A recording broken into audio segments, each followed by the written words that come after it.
Did you feel pressured to join the food bank, or was it something that was an obvious opportunity for you? She won't respond because I'm sitting here. Time to wake up.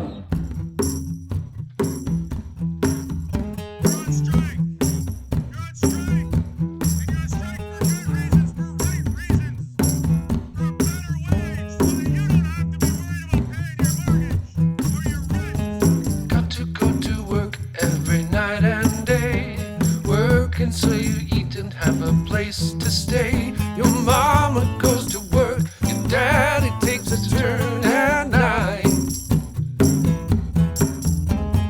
Clock in. I'm Jay Gilday, and you're listening to Clock In, a podcast from eCamp, the Edmonton City's Museum project. Each episode, we help people to talk to their parents about the work they did when they were younger, to learn how working life has changed here in Edmonton. On this episode, Tamisan and Marjorie. This is Edmonton's Food Bank. I'm here with my producer Chris, behind the scenes at the food bank warehouse west of the old downtown airport.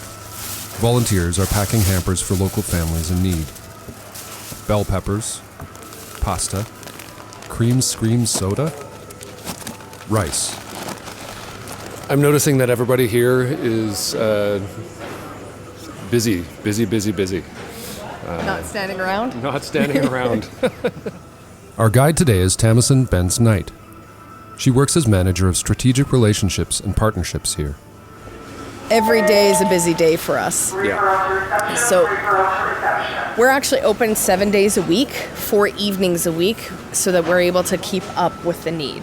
Because we're talking 2020 was about 21,000 people a month. We're at close to 45,000 people a month right now. Once the volunteers figure out who they're building for, so what the household size is, what it looks like, how many adults, children, and infants, they'll grab the corresponding boxes to fill. And as you can see on the hamper line, we have some beautiful iceberg lettuce, some peppers, tomatoes, and all this, potatoes. Come on, Alberta potatoes. We're good. And so they're able to add in all the extras. And we have rock music in the background. Classic. Essentially, this is what the heart and soul of the organization is here. Food insecurity has been growing in our province. According to a recent Vital Signs report, about 1 in 5 Albertans are now missing meals, eating less or eating lower quality food because of a lack of money. Tamisan has worked and volunteered at the food bank for a long time, and so has her mom, Marjorie Bencz. Marjorie is the executive director, and she was appointed to the Order of Canada for her work reducing hunger, but working together wasn't always the plan.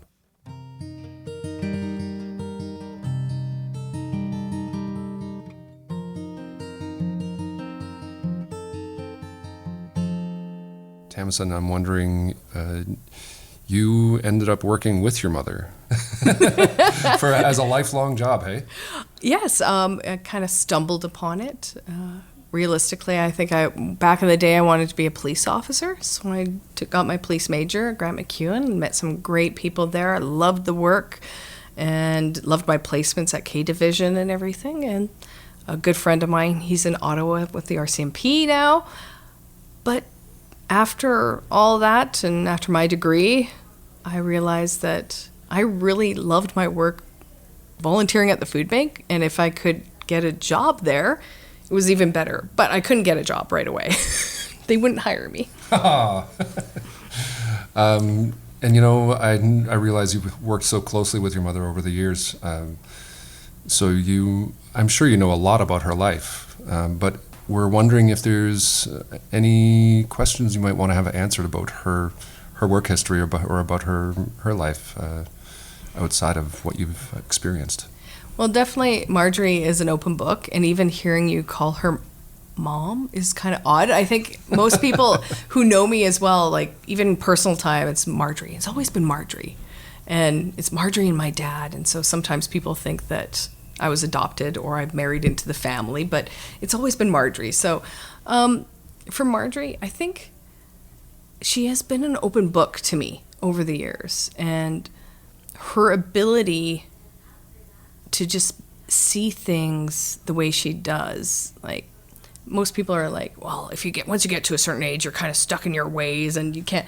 Marjorie has never hit that moment in my life that I've seen. Like, she's always like, no, let's seek to understand better. Maybe we should try this. And sometimes she comes up with ideas that I'm like, snap. She's like younger than me, and I'm the old goat and stuck in my ways. And so it's been a wonderful journey. And if I could be half the woman that she is, I think I would have succeeded in life. Well, that's interesting, and just as the two of you are sort of some of the driving force of the Edmonton Food Bank, it's interesting to hear you talk about her being so fluid with her goals. Just because the food bank itself has had to be fluid in how it operates over the years, and what the food bank itself means to. First of all to the people that it serves, but then also to the industry and to the larger forces in the country. Well, I think she's like the embodiment of resiliency. Like we've gone through so many disasters here in Alberta, and she's always been so calm about things. You're in your working prime, it seems, and Marjorie's been at it for eons. She'll say, "Careful, how old I am." Do you think maybe you have? I don't know. I don't know if you have an idea of what her ideas for a legacy might be going forward. Like, if she's obviously not going to work here forever and ever and ever. Do you think your ideas of your family's legacy within the food bank are similar? I don't know. I think Marjorie's too humble for that. She'd be like, whereas I'm going to be like, no, Marjorie, what about me? Marjorie is extremely humble. And so even if you try to, acknowledge her or do anything like that, like even her Order of Canada, it's our Order of Canada. She always, and even volunteers will go upstairs and say, can I borrow the Order of Canada that we got? And take it around and show, it's our Order of Canada, it's all of us. And she will always bring it back that she's one person. And that's really humbling to know. And she always says, well, other people do all this other stuff for me and does all this hard work. And she'll always go back that the volunteers who give the gift of time is what keeps us going. Staff can come and go. Marjorie and I will come and go. Can you tell us about maybe like the kinds of conversations that you do have with your mom and the kinds of conversations that you have like wanted to have but just maybe haven't? Even something that you'd like to say. What can we do for you?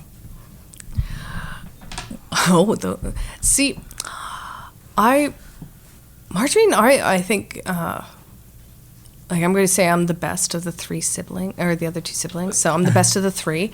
And I think that we do have a very close relationship because like even I lived at home until I was early 20s, so 23, 24-ish. I lived at home. When I always worked with her, and so I remember one of my colleagues saying at one point that, oh, well, it must be nice, you live with her, it's fine. I'm like, no. If I make a mistake at work, I hear about it on the whole drive home, at supper time, and on the drive back to work the next morning. So, but she's also really tactful about saying, dear, maybe you should manage your emotions a little bit, or it's written all over your face and how you're feeling right now. Maybe you should have handled it a little differently. So Marjorie will flat out tell me if I've done something wrong over time. So it is an interesting dynamics, but how she comes across, it's like, wow, you can give me crap every day. It's fine because I'm okay with it. And just her mannerisms and how respectful she is when she's trying to provide that feedback. And her feedback is always about a growth mindset. And so I've never had to worry about that. Maybe one of the questions I have to ask, what would you do without me? What about me? Oh, it's all about me right now. So what would you do? How would you convince somebody to work 80 hours a week that only gets paid for 37 and a half? Marjorie, take that. No, I don't work that many hours anymore, but there's been times where you do have to buckle down and just do it.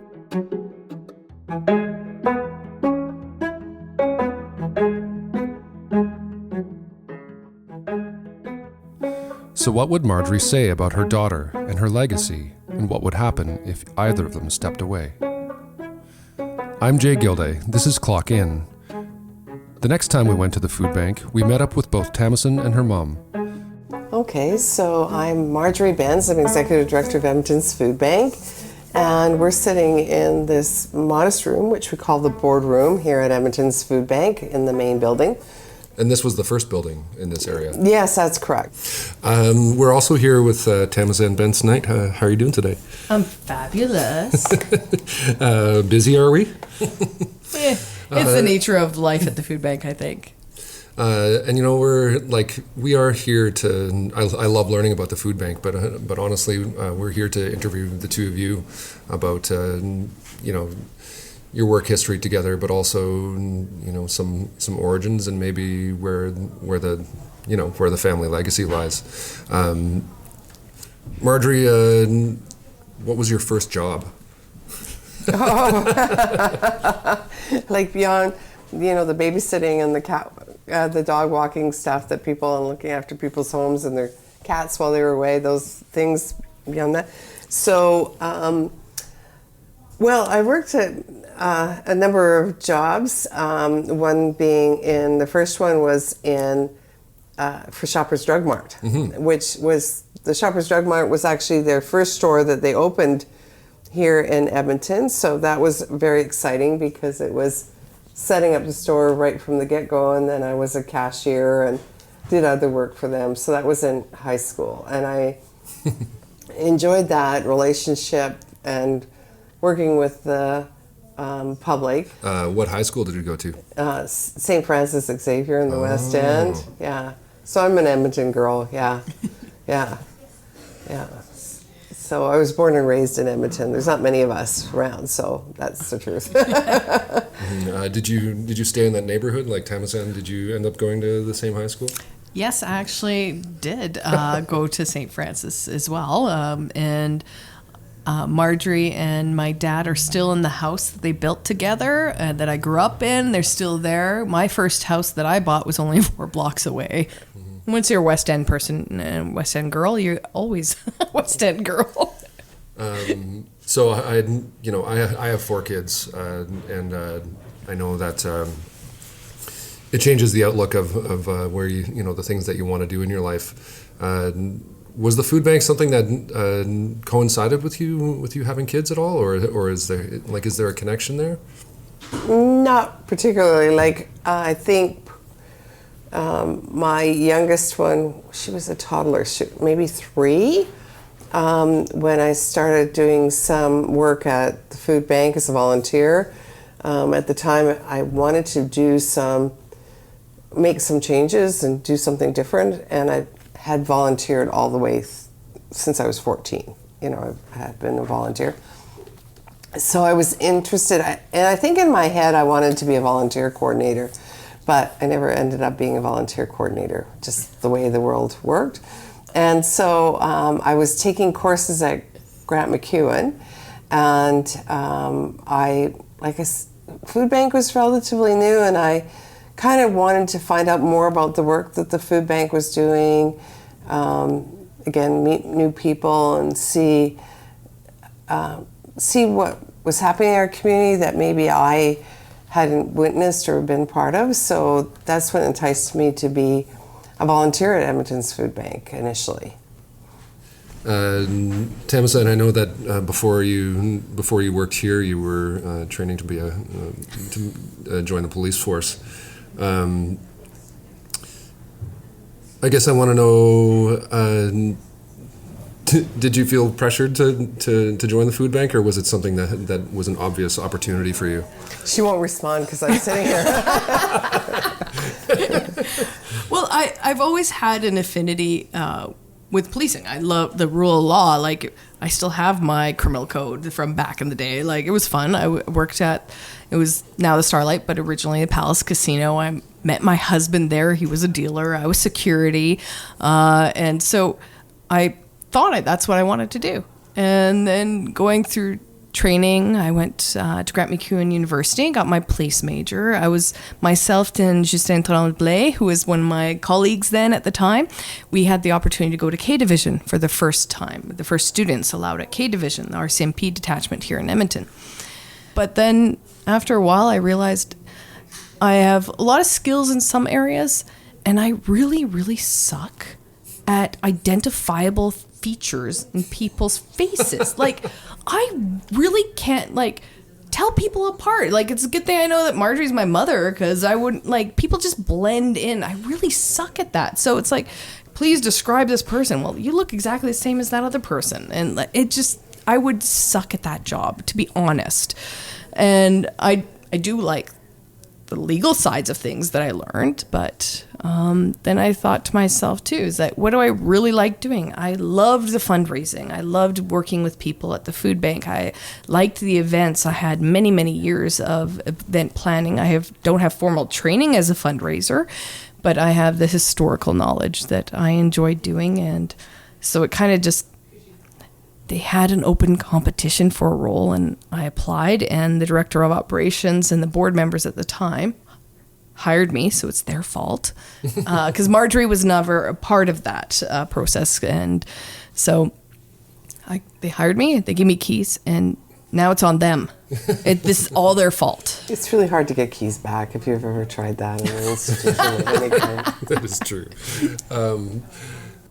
Yeah, I wanted to ask, so do you guys ever get to take a break? And if you ever take a break, do you spend time together? Do you travel? Do you?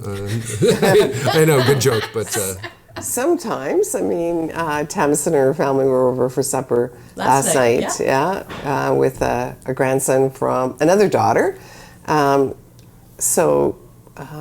Sometimes we, have the opportunity to spend some time together. She's our only daughter here in Edmonton. So we're stuck with her. Yeah, see, that's what happens. You give me keys to your house and I won't leave. So, Jay, can I have a copy? Like, I just don't go anywhere. And I think it's hard now that I've taken on more of a bigger managerial role at the food bank, because if Marjorie's away, and Marjorie took a whole week off last week, and I think I only bugged her 6 times, so that was a little bit less than other times, and that was 6 times for the work side of things.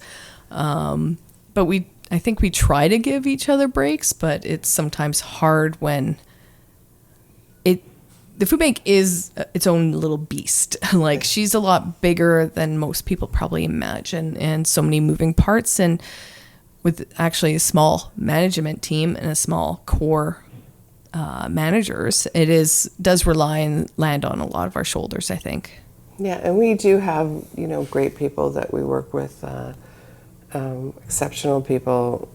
Mark and Nicole have to deal with us all the time, and we've got volunteers that have been with us, that have been quite the legacy with us too. Richard and Dawn's of the team, their volunteers have been with us 25 years plus, both of them. Wow.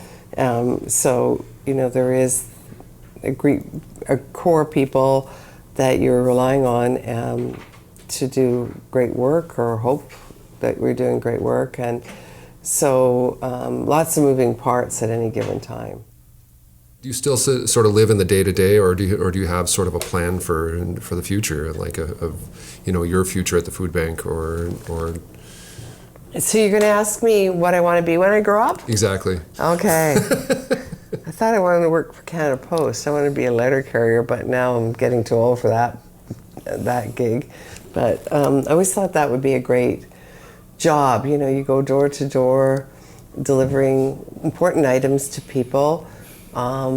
Getting your exercise, and hopefully not get bit by too many dogs. So I always thought that would be a cool thing to do, because important items were going through the mail and things that people needed. I'm not too sure about. I don't have a specific plan of retirement or next steps and stuff. So I don't know if that's helpful or not helpful information. I mean, what I will say about that is like, you've definitely taken care of, training a good replacement here. Oh, no. Those are shoes I never want. Oh. I do not want to be executive director. I think there's. I don't think that most of our team really wants my job. Like, if How do you fill those shoes? No. How would you, honestly, people my would feet think, aren't that big. I know I fit in your shoes, yes, but that's just physically fit in your shoes. Because if she buys shoes and they don't fit her, she usually is like, hey, try these on. I'm like, ooh, they're perfect for me, so they're tight on you, so I get free shoes. Yeah. No, Marjorie is just... I think I have a thicker skin than most of the other staff. And I'm surrounded by great people here, like great, You're like just also amazing, Marjorie. Like, No, but- you could tell people that, how you told me not to swear anymore in the meetings, like Tamisan, how, like, Marjorie will put you in your place and you'll be happy about it. And it's nice. And she's so soft. And whereas I'm crisp and hard and I'll swear. And I shouldn't. Unfortunately, I've had to let people go at the food bank, and they're still my good friends. So, but I think I have thicker skin than most people. And you're very respectful, Marjorie. That would be what I bring do. to the table, is that, I don't outwardly get frazzled when stuff goes down. Like, I do. we've been through it before, so let's just try to buckle down and see what we can do to move it forward again.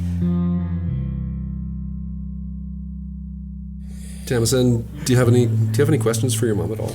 I don't know if I have questions, but I guess I could ask if you know about my anxiety about working with you. I just feel bad for the people that have to work around both of us.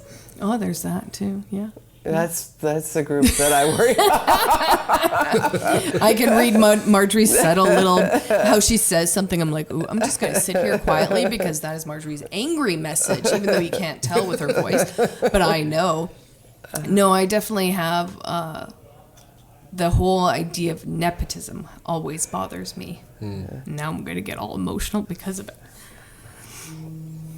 Well, it's really interesting because, of course, I think inadvertently sometimes we all cause anxiety for other people, whether it's our own expectations or our own fallacy about, oh, well, that person never makes a mistake, how can I do that, or whatever, instead of giving each other permission to be human. Yeah. So... I think that's one of the reasons why I don't want to be ED either. I'm like, how do you fill those shoes? And everybody's like, oh, you just got the job because of Marjorie. Marjorie never hired me. Marjorie was not even allowed to be a part of the building at that time. I've been identified as a very crisp person, so I can shut down really easily and everything. But definitely, I think a lot of times it's with new people. And what triggers sometimes the challenges is when somebody doesn't refer to Marjorie, especially in work environment, as Marjorie. They're like, oh, your mom. And I'm like, no, I'm at work. It's Marjorie. And so that, like when somebody, and I'm not going to name names. I think you know who I'm going to say, but if I did name that name. But he refused to call Marjorie Marjorie's. Always your mother, your mom, your mommy. And I'm like, oh my gosh, dude, we are at a media event right now. Yeah. I'm like, oh my gosh. Oh, but it's your mommy. I'm like, oh my gosh, this is my profession. I get yelled at and disciplined just like everybody else, but just not from her, except for when I'm over at dinners or on the ride homes when we used to carpool. So I think it's gotten better over the years, but I still, like, when I think Marjorie loves it when people are like, oh, are you siblings? She's like, yes. Tamisan's my sister. So I think it's gotten a little bit better, but definitely I do hold it that I'm like, ooh. And that probably sits along the sides of things that I'm not really like, I'm okay at a lot of things, and I think that's where my strengths are. Like, I'm good at a lot of things. Like, I can do stuff well as I overcompensate too. So if you ask me to do a book report, well, you're going to have that. You're going to have a front cover. It's going to be bound. It's going to look so perfect. It's going to be okay written, but it's going to look great and stuff. So I will. She's very motivated to do the best that she can for a project. That's because it's Marjorie's fault. Yeah. Well, you always were. Like, you always were really motivated. But it's like, I'm thinking of one of my granddaughters, one of her nieces, who just can't wrap her head all, because she's not involved in the food bank at all. Like, she's 7. Don't call her Marjorie. She's your mom. Like, so there's the pressure to do the different behavior, right? So, yeah. I'm lucky that Marjorie knows that I still respect and love her as mom, but also knows that it's Marjorie. And in professional or personal life, it's Marjorie. And dad, and everybody's like, oh, is your mom married to your dad? Like, is that how it's all? No. Marjorie is my mother, but this is how it just works. And it works fine. I remember my daughter saying my name, Tamisan, and I'm like, oh gosh, Una, yes. And somebody else that got angry, and I'm like, why would I get angry at my daughter for calling me my first name, who still loves me? She's a young teenager too, but so I'm waiting for that day when she's like, no, I don't love you anymore, Mom. But I'm hoping we won't get to that point. And it's okay, because why should I get angry at her when I call my own mother Marjorie? So it's different perspectives, that's for sure. Yeah, I've seen my kids sort of move through as they move through the years. They're becoming their own people, and it's at some point they stop being a dependent, and they become their own person, and it's an important transition, and we go through it differently. But I really appreciate the fact that you guys have stuck so close together and are holding on to what you have. So thank you so much for joining us. Well, thank you. Ditto.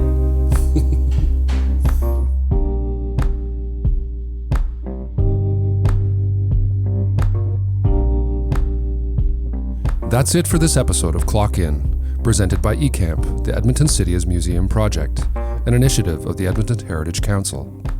It's recorded on Treaty 6 territory in Amiskwitchi, Waskahiga.